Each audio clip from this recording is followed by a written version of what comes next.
Hello YouTube, and welcome back to another book review from me, your host Logan Albright. Today I'm talking about a book I've been reading for a while, and I finally finished it because it's quite dense and long, and it's a nonfiction book. I don't usually do nonfiction books on here, but occasionally if I read one that I think is interesting, I'd like to talk about it.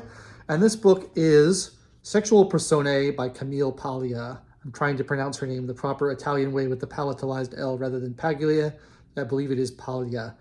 I discovered Camille Paglia on YouTube, honestly, and I saw a bunch of her speeches and lectures and interviews, and I found her fascinating, a very interesting intellectual. She's considers herself a feminist, but she's controversial among other feminists because of some of the things she says and some of her attitudes towards the differences in the sexes and how the role that men have to play and the role that women have to play. A lot of feminists don't like what she has to say. I find her fascinating. She is very animated in the way she speaks. She has this kind of outpouring of thought that she kind of stammers over herself and has trouble getting it out because she has so many thoughts flying so fast. She appears very intelligent to me. And I just really liked what she had to say, and I thought she was really interesting. And so I decided to pick up one of her books. And this is her kind of first major book. I think it was started as her doctoral thesis, and it was intended to be a work on a study of androgyny in art. And it expanded and became way more than that. And it was published, I believe, in 1990 for the first time when she was in her 40s. And it's basically a tour through the entire Western Canon, all the art, all the poetry, all the literature that is kind of considered the standard body of Western literature and art that we always study in school. And she's looking at it through the lens of how sex plays a role, and I mean biological sex, rather than the act of sexual procreation, plays a role in how art is expressed and what artists do. And that's sort of the broad topic. It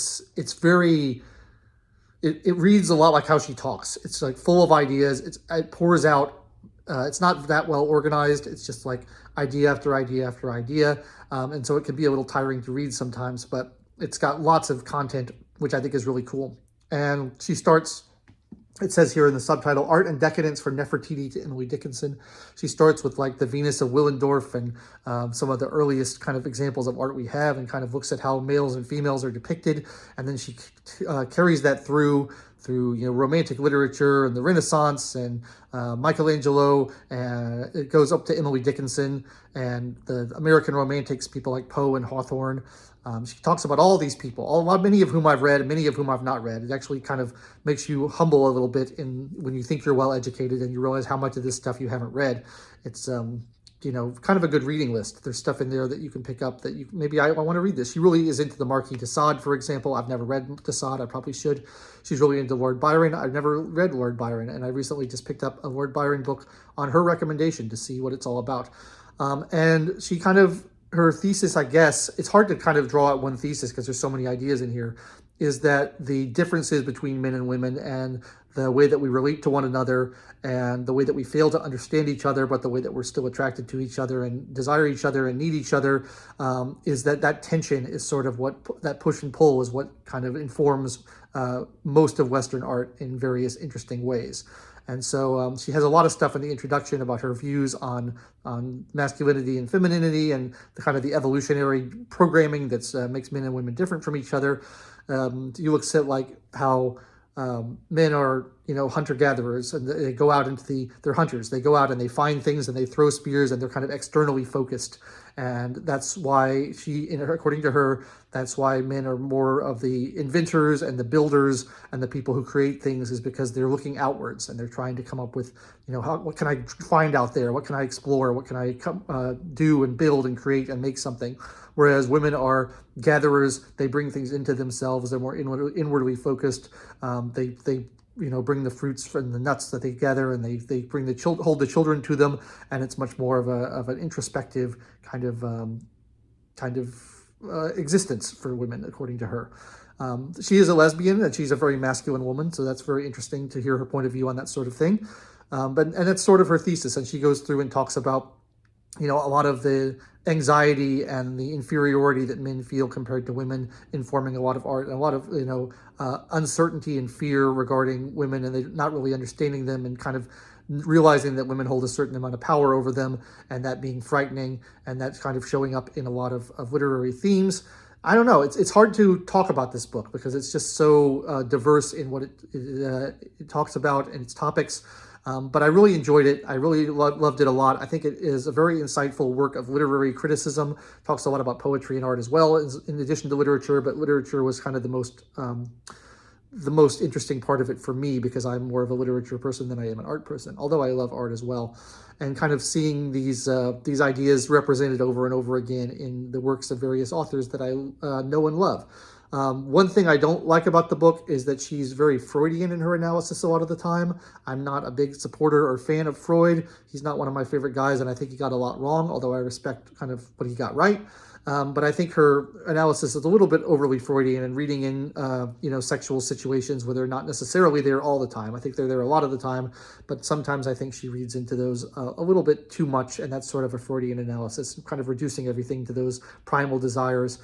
I think there's a certain aspect of that shows up in art, but, it's interesting. And then the aspect of the subconscious is interesting as well. A lot of this stuff is not deliberate. When an artist or a painter or a poet or a writer writes something, it may be expressing something subconscious that they don't intend. And I think in university classes they kind of always laugh about how the teachers are finding stuff that the author never even thought of, and that they're just overly academic, and they're not listening to what the author says, and they're reading too much into it. And that's true to a certain extent, but I also think it's possible to find things in the work that the author didn't intend that was put there subconsciously. So I don't think that's entirely a waste of time. And there's a lot of that kind of analysis. There's also, she talks a lot about kind of the difference between paganism and Christianity in art. And she's, I'm consider myself a practicing pagan, and I find that very interesting, that kind of tension, and the idea that Christianity is very concerned with like order, and this it's considered more masculine because it's the sky god, right? The sky god versus Mother Nature. Mother Nature is a more feminine paganism, and the sky god is very orderly, and he wants things a certain way, and it's much more structured and symmetrical and those type of things. And then the pagan elements are the wild, decadent, flamboyant, dark, natural things that show up. And she talks about, different writers' attitudes toward nature, and how some people view nature as dark and mysterious and foreboding and scary, and dangerous, and some people view nature as, harmonious and wonderful, and isn't it all pretty, all the flowers and everything. And she has contempt for that view because she considers nature, an awesome force, but, it's kind of her view on women in general, an awesome, powerful force that is mysterious and ineffable and dangerous, and, is something to be approached at your own peril. I think that's quite interesting as well. So I love that kind of push-pull between the pagan way of understanding things and the Christian way of understanding things. And then the pagan approach is much more rounded, curves, flowing lines, the kind of organic shapes that you see in nature. The Christian approach is much more straight lines, square boxes. Let's make a house. Let's build a cathedral, that kind of thing. So, there's just endless amounts of textual analysis and symbolic analysis that goes on in this book. And I found it super interesting. It took me a long time to get through it because it's quite long, but I'm really glad I read it. And if nothing else, it provides a good reading list of stuff that I haven't checked out yet. It's interesting to read someone like Paglia because she's not the kind of person that I normally would have think that I would go to for literature or for analysis or for anything. It's not someone that if I didn't know anything about her and someone just told me about her, I don't know that I'd be that interested in her. But having seen her speak and having listened to her, I find her fascinating. She doesn't fit easily into a category or a box. She is an individual, which I always appreciate, someone who's outside of any group and doesn't fit easily within the confines of any movement. She's got certain feminist qualities, but she's got certain things that she pushes back against feminism on. And for that, she's kind of been reviled and attacked by a lot of feminists. But I really like her. So I would recommend, if you are someone who is interested in Western art, Western literature, Western poetry, and analyzing it through the lens of sex and gender and all these other things that we're talking about here, I think Sexual Personae is an excellent book. I really liked it. I may read one of her other books, but I'm going to take a little break before I do because they're quite taxing to get through. So that's my review for today. That's all I've got to say. Thank you so much for watching. If you enjoyed this review, please like the channel, subscribe to the channel, like the video, click the bell for notifications, and leave me comments down below on your views. I've been your host, Logan Albright, and I will catch you next time.